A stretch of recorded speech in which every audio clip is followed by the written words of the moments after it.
Problem है।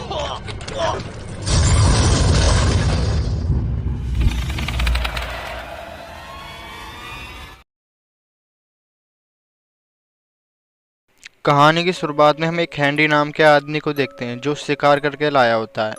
उस शिकार को वो अपने कुत्ते के पास लेके जाता है। जैसे ही वो अपने कुत्ते को छूता है, उसका कुत्ता बहुत ही बुरी तरह फट जाता है। हैंडी का कुत्ता बहुत ही बुरी तरह सड़ गया होता है, जैसे कि वो किसी बीमारी की वजह से इन्फेक्टेड हो गया हो।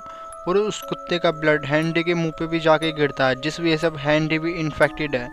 तभी यहाँ से कहानी शिफ्ट होती है और हम देखते हैं 5 दोस्तों को जो एक हफ्ते के वेकेशन के लिए उसी जंगल में जा रहे होते हैं जहाँ हैंडी इन्फेक्टेड है।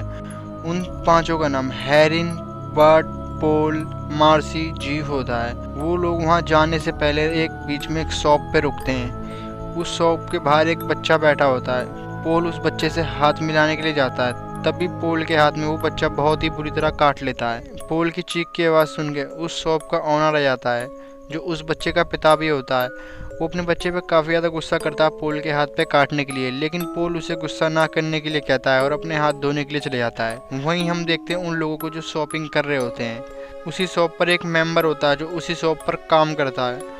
वो जब उनके वेकेशन के बारे में सुनता है तो उन्हें उस जंगल में ना जाने के लिए कहता है। उन्हें बहुत समझाता है कि उस जगह पर खतरा है, लेकिन वो लोग उसकी बात पे ज़्यादा ध्यान नहीं देते और वहाँ से निकल जाते हैं। वो लोग जंगल के बीच में होते हुए एक कैबिन में पहुँच जाते हैं जो उन्होंने रेंट पे लिया होता है। जब उस कैबिन के अंदर जाते हैं तो वहाँ पर नेटवर्क नहीं होते, जिस वजह से उन सबको काफ़ी ज़्यादा दुख होता है, क्योंकि वो बिना नेटवर्क के कुछ भी नहीं कर सकते, वीडियो गेम नहीं खेल सकते, कुछ भी नहीं कर सकते वो। तभी सीन शिफ्ट होता है, हम देखते हैं बर्ट को जो असली गन लाया होता है। उस गन से वो जंगल में खेल रहा होता है, वीडियो गेम को इमेजिन कर रहा होता है, क्योंकि इस जंगल में नेटवर्क नहीं होते इसलिए वो वीडियो गेम नहीं खेल सकता।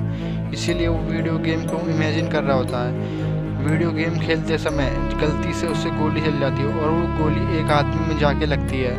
वो आदमी और कोई नहीं होता, वो हैंडी होता है। उस कुत्ते का ब्लड गिराता है हैंडी के ऊपर, तो हैंडी पूरी तरह इन्फेक्टेड हो गया होता है अब। और बट उसे ऐसे देख के काफ़ी ज़्यादा डर जाता है। वो बट से मदद मांगता है, लेकिन बट काफ़ी ज़्यादा डर जाता है क्योंकि उसने उसे गोली मार दी होती है। इसलिए बट उसकी बिना मदद करे भाग जाता है। तभी हम रात का सीन देखते हैं, वो सब इंजॉय कर रहे होते हैं एक साथ। तभी उनके दरवाजे पे आवाज़ आती है। जब वो लोग अपने दरवाजे के बाहर जाते हैं तो वहाँ देखते हैं हैंनरी होता है जो काफ़ी ज़्यादा इन्फेक्टेड हो चुका है। वो पूरी तरह गल रहा होता है, सड़ रहा होता है, उसकी खाल उससे अलग छुट के गिर रही होती है।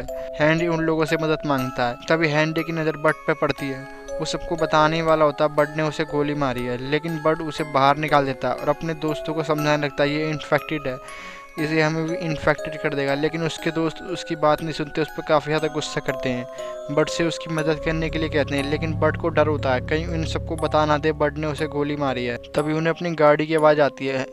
जब वो अपने बाहर जाके देखते हैं तो हैंनरी उनकी गाड़ी ले जा रहा होता है, जिस वजह से हैंनरी को बाहर निकालने के लिए सब लोग हथियार ले आते हैं और बट अपनी बंदूक भी लेके आता है। वो हैंनरी को बाहर निकालने के लिए कहते हैं, लेकिन हैंनरी कार के अंदर खून की उल्टियाँ करने लगता है, जिस वजह से पोल आउट ऑफ कंट्रोल हो जाता है और अपनी गाड़ी को बैट से तोड़ने लगता है। तभी बट गोली चलाता है, गोली जाकर टायर पे लगती है, जिस वजह से टायर गाड़ी का फट जाता है और हैंनरी बाहर भी आ जाता है। हैंनरी उनकी तरफ आगे बढ़ रहा होता है। मार्सी इसके ऊपर फ्यूल डाल देती है और जीप जलती हुई लकड़ी ले आता है। जब जीप उसकी ऐसी हालत देखता है कि उसकी पूरी खाल उससे अलग हो रही होती है तो जीप के हाथ से लकड़ी छूट जाती है। नीचे फ्यूल पड़ा होता है, इसीलिए फ्यूल में आग लग जाती है और हैंनरी में हाथ पकड़ लेती है, जिसकी वजह से हैंनरी जलता हुआ वहाँ से भाग जाता है। और वो सब काफ़ी ज़्यादा डर जाते हैं क्योंकि उन लोगों ने एक जिंदा आदमी में आग लगा दी होती है। तभी सीन शिफ्ट होता है, हम देखते हैं उन लोगों को, वो सब कैबिन में आ जाते हैं और काफ़ी ज़्यादा परेशान होते हैं हैंनरी को लेकर, क्योंकि वो सब अब फंस सकते हैं। वो यहाँ से जाना चाहते हैं लेकिन वो कहीं नहीं जा सकते। उनकी गाड़ी में हैंनरी ने खून की उल्टियाँ कर दी होती हैं और उनकी गाड़ी का टायर भी फट गया होता है और यहाँ पर नेटवर्क भी नहीं होते हैं जिससे वो किसी को मदद के लिए बुला सकें। इसीलिए वो कल सुबह जाके मदद लाने का फैसला करते हैं। तभी सीन शिफ्ट होता है, हम देखते हैं सुबह का सीन। वो सब मदद के लिए जा ही रहे होते हैं, तभी हैरिन की तबीयत खराब होने लगती है और हैरिन वहीं रुक जाती है और उसके साथ पोल रुक जाता है और वो तीनों मदद के लिए यहाँ से निकल जाते हैं। उन तीनों के जाने के बाद उनके कैबिन की तरफ एक घूमती हुई शेरिफ आती है जिसको इन सब के बारे में कुछ भी नहीं पता होता। उस शेरिफ को देख के पोल उस शेरिफ के पास आता है। वो पोल से इस सब तोड़ फोड़ के बारे में पूछती है, लेकिन पोल उसे इसके बारे में कुछ नहीं बताता। पोल उससे कहता है रात उन पे एक आदमी ने अटैक किया, वो बहुत ही ज़्यादा जख्मी था, जैसे किसी बीमारी की वजह से वो इन्फेक्टेड हो गया हो। हम आपको इन्फॉर्म करने ही वाले थे, लेकिन हमारे फ़ोन में नेटवर्क नहीं थे और हमारी गाड़ी का टायर भी फट चुका है, हमें मदद चाहिए। लेकिन शेरिफ उसकी बात को ज़्यादा सीरियस नहीं लेती। शेरिफ उससे कहती है कि मैंने रिपोर्ट लिख ली, वो तुम्हें दोबारा परेशान नहीं करेगा और मैं यहाँ पर मदद भेज दूँगी। ये कह के शेरिफ यहाँ से निकल जाती। तभी सीन शिफ्ट होता है, हम देखते हैं उन लोगों को, वो सब अपने कैबिन में बैठे होते हैं, उन लोगों को मदद नहीं मिली होती है। उसी दौरान हेरिन की तबीयत खराब होने लगती है और हेरिन अपने रूम की तरफ जाने लगती है। उसके पीछे पोल भी जाता है। जब पोल उसके रूम में जाता है हेरिन के, तो पोल देखता है हेरिन की जांघों से खून आ रहा होता है। हेरिन इन्फेक्टेड हो चुकी थी और ये सब देख के पोल काफ़ी ज़्यादा डर जाता है और पोल चिल्ला के अपने दोस्तों को बुलाता है और उसके दोस्त ये सब देखते हैं, वो काफ़ी ज़्यादा डर जाते हैं। बट जल्दी से उन सबको यहाँ से बाहर निकाल देता है और कमरे की कुंडी लगा देता है। पोल काफ़ी ज़्यादा गुस्सा करता है, बोलता है हमें हेरिन की मदद करनी चाहिए, लेकिन बट उससे कहता है हेरिन इन्फेक्टेड हो चुकी है, अगर हम उसके पास गए तो हम भी इन्फेक्टेड हो जाएंगे और हम सब मारे जाएंगे। जिसके बाद पोल मान जाता है और हम देखते हैं उन लोगों को सब अपना शरीर चेक कर रहे होते हैं कि वो तो इन्फेक्टेड नहीं है, लेकिन वो अभी तक इन्फेक्टेड नहीं हुए होते हैं। उसी दौरान बट उनसे कहता है कि हमें हेरिन को दूसरी जगह शिफ्ट करना चाहिए, हम हेरिन को स्टोर रूम में बंद कर देंगे, उसे गद्दा और कपड़े दे देंगे, हम जिसकी ज़रूरत है उसे। और सब लोग मान जाते हैं। वो लोग हेरिन को लेकर वहाँ स्टोर रूम की तरफ चलते हैं। वो लोग हेरिन को लेकर स्टोर रूम की तरफ चलने लगते हैं और वहीं पर ही हेरिन को बंद करके आ जाते हैं। वो लोग अपने कैबिन में चले जाते हैं और हेरिन को हॉस्पिटल ले जाने की बात करते हैं। वो लोग अपनी गाड़ी का टायर ठीक करके सुबह यहाँ से निकल जाएंगे हॉस्पिटल की तरफ। तभी उन्हें बाहर आवाज़ आती है। जब वो बाहर जाकर देखते हैं तो वो देखते हैं हेरिन के स्टोर रूम का दरवाजा कुत्ता खोलने की कोशिश कर रहा होता है, जो पूरी तरह जख्मी होता है। वो कुत्ता भी इन्फेक्टेड हो रखा होता है। यहाँ पर जानवर भी इन्फेक्टेड हो गए होते हैं। वो कुत्ता तभी वहाँ खून की उल्टियाँ करने लगता है और कुत्ता वहाँ से चले जाता है। वो लोग स्टोर रूम की तरफ जाते हैं और हेरिन से पूछते हैं हेरिन तुम ठीक हो, लेकिन हेरिन कोई जवाब नहीं देती। वो सोचते हैं हेरिन सो रही होगी, इसलिए वो यहाँ से चले जाते हैं। तभी हम देखते हैं सुबह का सीन। वो लोग हेरिन के पास जाते हैं तो वो देखते हैं हेरिन की हालत काफ़ी ज़्यादा ख़राब हो रखी होती है, उसकी खाल उससे अलग हो रखी होती है, हेरिन बहुत ज़्यादा जख्मी हो गई होती है। और वहीं बट अपनी गाड़ी ठीक कर रहा होता है। गाड़ी ठीक करके जैसे गाड़ी स्टार्ट करता है वो लोग हेरिन को ले आते हैं। उसी दौरान बट देखता है बट भी इन्फेक्टेड हो रखा होता है, वो खून की उल्टियाँ कर रहा होता है। जब वो लोग हेरिन को लेकर गाड़ी की तरफ आते हैं तो हेरिन खून की उल्टियाँ करने लगती है और जीव गाड़ी में बैठने से मना कर देता है, लेकिन बट बोलता है उसे मेरे पास बैठाओ, जिससे जीव समझ जाता है बट भी इन्फेक्टेड है और बट से कहता है तू इन्फेक्टेड है, जिससे बट काफ़ी ज़्यादा चिढ़ जाता है और अकेला ही गाड़ी लेके यहाँ से भाग जाता है। वहीं हेरिन की हालत काफ़ी ज़्यादा ख़राब हो रखी होती है और जीव भी उन्हें छोड़ के यहाँ चले जाता है, क्योंकि जीव को डर है कि उनके साथ रहेगा तो वो भी इन्फेक्टेड हो जाएगा। वो जीव को रोकने की कोशिश करते हैं लेकिन जीव नहीं रुकता। वो तीनों इस कैबिन में बस अब अकेले बचे हैं। बट भी जा चुका है और जीव भी जा चुका है। वहीं हम देखते हैं बट को, जो मदद के लिए उसी शॉप पे गया होता है जहाँ वो आने से पहले रुके होते हैं।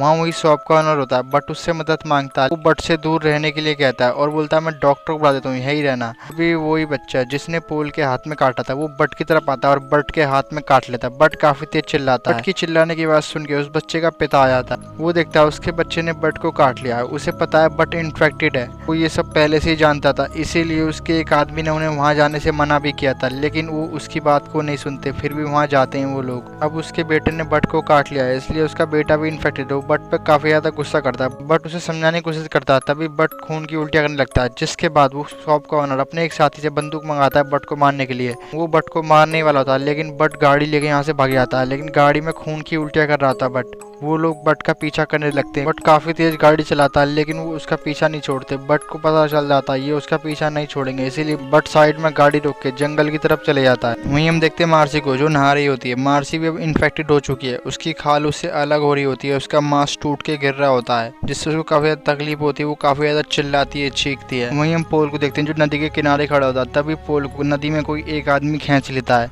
और कोई नहीं, वो हेनरी होता है। हेनरी नदी के अंदर दुबक बैठा होता है। हेनरी अभी तक मरा नहीं होता।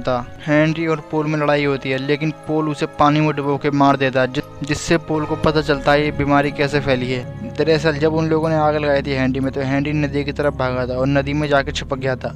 उन लोगों ने नदी का पानी इस्तेमाल किया होता है, इसी वजह से वो सब इन्फेक्टेड हो गए होते हैं। वहीं हम देखते हैं मार्सी को, जिसकी हालत काफी ज्यादा खराब होती है। बाथरूम से बिना कपड़ों के बाहर आ जाती है। वो पूरी खून से लगभग होती है। उसकी खाल पूरी छुट के नीचे गिर गई होती है। तभी मार्सी के पास एक कुत्ता आया था। ये वही कुत्ता होता है जो हेरिन के स्टोर रूम की तरफ खून की उल्टियाँ कर रहा था। वो कुत्ता पूरी तरह सड़ रहा होता है और वो हेरिन के ऊपर अटैक कर देता है। हैरिन की चीख की आवाज़ निकलती है। हैरिन की चीख की आवाज़ सुन के पोल हैरिन के पास आता है। जब पोल देखता है मार्सी के चीथड़े बिखर गए होते हैं, मार्सी को कुत्ते ने पूरी तरह फाड़ दिया होता है। तभी उसे हैरिन के स्टोर रूम से आवाज़ आती है। जब वो पोल उसके अंदर जाता है वहाँ वही कुत्ता होता है और वो हैरिन को काट रहा होता है। पोल को काफ़ी ज़्यादा गुस्सा आता है। पोल उसको मार देता है कुत्ते को वहीं बंदूक से। हैरिन बहुत ज़्यादा तड़प रही होती है, इसलिए हैरिन पोल से बोलती है उसे मार दे, लेकिन पोल ऐसा नहीं करता।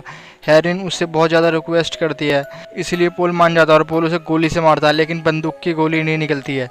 इसीलिए पोल वहाँ फावड़ा उठाता है और फावड़ा मारता। फावड़ा हैरिन के मुंह पे लगता है, जिस वजह से हैरिन वहीं तड़पने लगती है, लेकिन हैरिन नहीं मरती है। हैरिन उसे दोबारा वार करने के लिए कहती है, लेकिन दोबारा पोल वार नहीं कर सकता था, इसीलिए पोल वहाँ फ्यूल पड़ा होता। फ्यूल छिड़क के हैरिन में आग लगा देता है, जिस वजह से हैरिन काफी चिल्लाती है। पोल को काफी ज्यादा दुख होता है, उसके सारे दोस्त मर गए होते हैं। तभी पोल को बट दिखता है। बट की हालत काफी ज्यादा खराब होती है। बट कहता है पोल से वो लोग हमें मार देंगे। पोल उससे पूछता है कौन। बट बताने वाला होता है। तभी वही तीनों आ जाते हैं और बट का खोपड़ा उड़ा देते हैं, जिस वजह से पोल को काफी ज्यादा गुस्सा आता है। पोल उनकी तरफ गोली चलाता है, लेकिन बंदूक से गोली नहीं निकलती, जिसके बाद वो तीनों हंसने लगते हैं। तभी पोल को याद आता है इसकी सेफ्टी पिन ऑन है और पोल सेफ्टी पिन ऑफ करके उन तीनों को वहीं गोलियों से भून देता है पोल। उसके बाद पोल वहाँ से निकल जाता है उन्हीं की गाड़ी लेकर। तभी पोल देखता है पोल भी इन्फेक्टेड हो रहा है, जिस वजह से पोल काफ़ी डर जाता है और उसकी गाड़ी का एक्सीडेंट हो जाता है। पोल उस गाड़ी में से निकल जाता है, तभी उसकी गाड़ी में आग लग जाती है। पोल भागता हुआ जंगल की तरफ जाता है। वहाँ पर उसे कुछ लोग मिलते हैं जो कैंपिंग कर रहे होते हैं। उनमें से एक वही शरीफ होती है जिसने पोल की मदद करने के लिए उससे वादा किया था। पोल उस शरीफ पे काफ़ी ज़्यादा गुस्सा करता है, बोलता है ये सब तुम्हारी वजह से हुआ है, तुम्हारी वजह से मेरे दोस्त मरे क्योंकि तुमने मदद नहीं भेजी। अगर तुम मदद भेज देती मेरे दोस्त ना मरते। शरीफ उसे रिलैक्स कराने की कोशिश करती है। तभी उस शरीफ के पास कॉल आता है। उसे उसका सीनियर उसे ऑर्डर देता है, यहाँ पास ही में कुछ बच्चे एक कैबिन में रुके हुए हैं जो बहुत ही भयानक बीमारी की वजह से इन्फेक्टेड हैं, उन्हें देखते ही गोली मार दो। शरीफ तुरंत पोल की तरफ गन टान देती है। पोल उस शरीफ से काफी ज्यादा रिक्वेस्ट करता है, उसे मदद चाहिए, उसे एक गाड़ी चाहिए जिससे वो हॉस्पिटल जा सके, जिससे शरीफ मान जाती है और शरीफ गन नीचे कर लेती है। शरीफ उसे यहाँ से रास्ता बताती है, इस रास्ते से जाओ जल्दी पहुंचोगे। पोल उसे थैंक्स बोल के यहाँ से निकल जाता है। तभी पोल देखता है वो रास्ता भटक चुका है, वो जंगल के बीच में अब खो चुका है। उस शरीफ ने उसे धोखा दिया होता है, जिस वजह से पोल काफी ज्यादा दुख होता है और पोल काफी ज्यादा चिल्लाता है। तभी सीन शिफ्ट होता है और हम सुबह का सीन देखते हैं। जीफ अपने कैबिन की तरफ आता है। जीफ देखता है सब लोग मरे हुए पड़े होते हैं। जीफ ये सब देख के काफी ज्यादा खुश होता है, क्योंकि वो अभी तक नहीं मरा होता, वो जिंदा होता है, इसीलिए वो पागल की तरह जोर जोर से हंसने लगता है। तभी जीफ के ऊपर एक गोली चलती है, जिससे जीफ की वहीं मृत्यु हो जाती है। वो गोली और किसी ने नहीं, वो गोली उसी शरीफ में चलाई होती है जिसको ऑर्डर मिला होता है। वहीं पोल की भी बहुत दर्दनाक मृत्यु हो गई होती है। तभी हम देखते हैं उस कैबिन को पुलिस ने कब्जे में ले लिया, वहीं उन सबको ले जाया जा रहा होता है जो मर चुके हैं। इसी के साथ ये कहानी यहीं ख़त्म हो जाती है।